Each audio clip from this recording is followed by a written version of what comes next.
बेरोजगारी आज एक गंभीर समस्या बनी हुई है। इससे कुछ हद तक निजात पाने के इरादे से आई-लीड काफी लंबे समय से सराहनीय कार्य करता आ रहा है। अंतर्राष्ट्रीय पर्यावरण दिवस के मौके पर आई-लीड के चेयरमैन प्रदीप चोपड़ा ने अपनी लिखी एक किताब का विमोचन किया।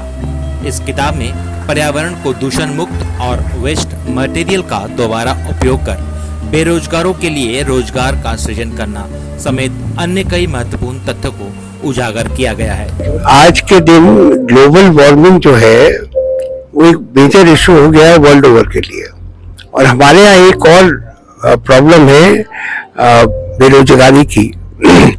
तो ये जो पुरानी चीजें हैं जिसको हम लोग फेंक देते हैं, उसको अगर हम लोग अपसाइकिल करें, और बहुत सारी चीजें आपने देखी होगी नीचे, बहुत सारी जो फेंकी हुई चीजें हैं जिसको हम लोग तोड़ ताड़ के और लैंडफिल के लिए यूज करते हैं। आपने देखा होगा जो कचरे का पहाड़ बना हुआ है कलकत्ते में।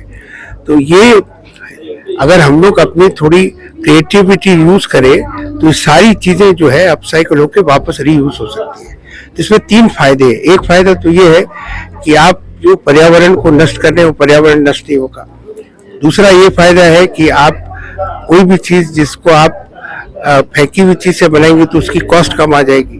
और तीसरी बात यह है कि उसको जो बनाने का जो पूरी प्रक्रिया है वो बहुत लेबर इंटेंसिव है। तो इसमें आपने एम्प्लॉयमेंट जनरेशन किया, और इसका जो मार्केट है वो वर्ल्ड वाइड है, खाली हिंदुस्तान में नहीं है। और हिंदुस्तान के अलावा ये सब चीजें और कहीं बन नहीं सकती, क्योंकि हमारे यहाँ लेबर कॉस्ट कम है। तो हमारे लिए ग्लोबल मार्केट है, और हमारे एक तो हमारी फॉरेन एक्सचेंज अर्निंग हो जाएगी ग्लोबल मार्केट में मार्केटिंग करने से, उससे हमारी अनएम्प्लॉयमेंट प्रॉब्लम सॉल्व हो जाएगी, और तीसरी पर्यावरण का प्रोटेक्शन भी होगा। और इसमें क्रिएटिविटी बहुत जरूरत है। मैंने अपना घर जो सजाया है उसमें 75% चीजें वही है जो फेंकी हुई चीजें थी। और ये कॉलेज में भी हमने, जैसे ये आप जो ऑडिटोरियम देख रहे हैं, ये ऑडिटोरियम हमने मैक्स मुलर भवन का ऑडिटोरियम जब उन्होंने स्क्रैप कर दिया तो सारा वहां से हमने खोल के ला के उसी चीज से वापस बना दिया। तो हमने 2 लाख रुपया में ये सारे ऑडिटोरियम की चीजें जो स्क्रैप में खरीदी और इसको वापस बना दिया। अगर हम नई से बनाते तो कम से कम 2 करोड़ रुपया लगता। तो हमारे खोलने का और यहाँ लगाने का, उसको वापस ठीक करने के लिए हमको लेबर कॉस्ट ज्यादा जरूर पड़ी। नॉर्मली हम अगर नई चीज से बनाते तो लेबर कॉस्ट शायद कम लगती, लेकिन लेबर कॉस्ट ज्यादा देने से हमने ज्यादा डबल आदमियों को एम्प्लॉयमेंट दिया, लेकिन हमारी ओवरऑल कॉस्ट बहुत कम है, क्योंकि हिंदुस्तान में चीजों के दाम ज्यादा है, लेबर कॉस्ट कम है। और हमने इस चीज को जाके वो डंपिंग ग्राउंड में जाने से भी बचा लिया। तो हमने जो वेस्ट होता है वेस्ट को बचाया, हमारी कॉस्ट बचाई, एम्प्लॉयमेंट जनरेशन किया। और लोगों को जो पता तो बड़े लोगों को बड़ा आश्चर्य होता है, अरे भाई क्या बात है, आपने क्या चीज बनाई है। तो ये सब करना चाहिए। इसी के ऊपर हमने किताब लिखी है, उसमें काफी चीजें जो हमने अभी तक कार्यान्वित की है उसकी सारों की फोटो है, किससे क्या चीज बनी, कैसे बनाई। और इस चीज से हम बच्चों को इस तरह के बिजनेस स्टार्टअप करने के लिए भी हम लोग प्रोत्साहित कर रहे हैं। हम लोग सुंदरबन में काफी कम से कम 50 यूथ को हम लोग ये सिखा रहे हैं कि ये इससे कैसे चीजें बना सकते हो। तुम टायर से सोफा कैसे बना सकते हो, टायर से कुर्सियां कैसे बना सकते हो, पुराने टायर जो फेंके हुए टायर हैं। नहीं तो वो सारा का सारा कचरा जो है वो लोड होके बोटों में लोड होके कलकत्ता आता है।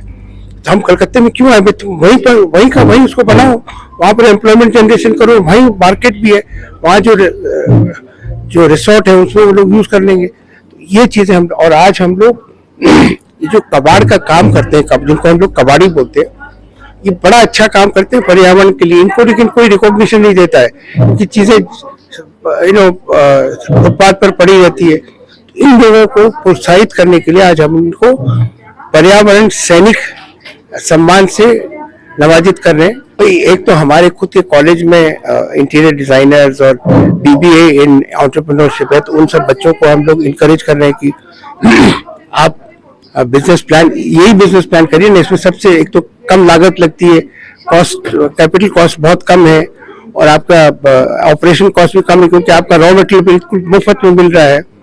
और दूसरा, इसमें कोई रिस्क नहीं है क्योंकि ऑर्डर आपको पहले मिल जा रहा है, तो आपको ऑर्डर वाला ही पैसे दे रहा है, उससे आप रॉ मटेरियल लेके बना दीजिए और दे दीजिए उनको। तो उनको प्रोत्साहित कर रहे हैं ये जो कबाड़ी है इनके बच्चों को प्रोत्साहित करें कि आपके पिताजी तो ये काम कर ही रहे हैं, अब आप इसको एक और कदम आगे जाइए, आप इसको कन्वर्ट करिए कुछ नई चीज में और उसको बेचिए। कबाड़ बेचने की जगह उस चीजें बनी हुई उसको बेचने की चेष्टा करिए, वो वैल्यू एडिशन होगा। हमारे यहाँ से लोग जा रहे हैं, हमारे एक बड़ा 1 लाख स्क्वायर फीट का वर्कशॉप है जहाँ पर ये सब काम हो रहा है, ये बगल में टेंगरा में ही है। तो वहाँ पर बच्चों को ला के वहाँ दिखाते हैं कैसे बन रहा है, कैसे क्या कर रहे हैं, तो उसको सिखाते हैं।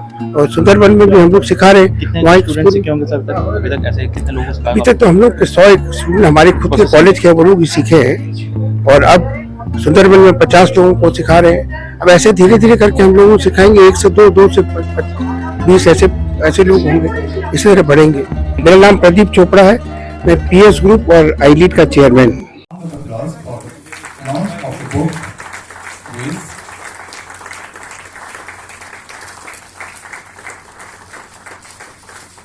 Thank you, sir.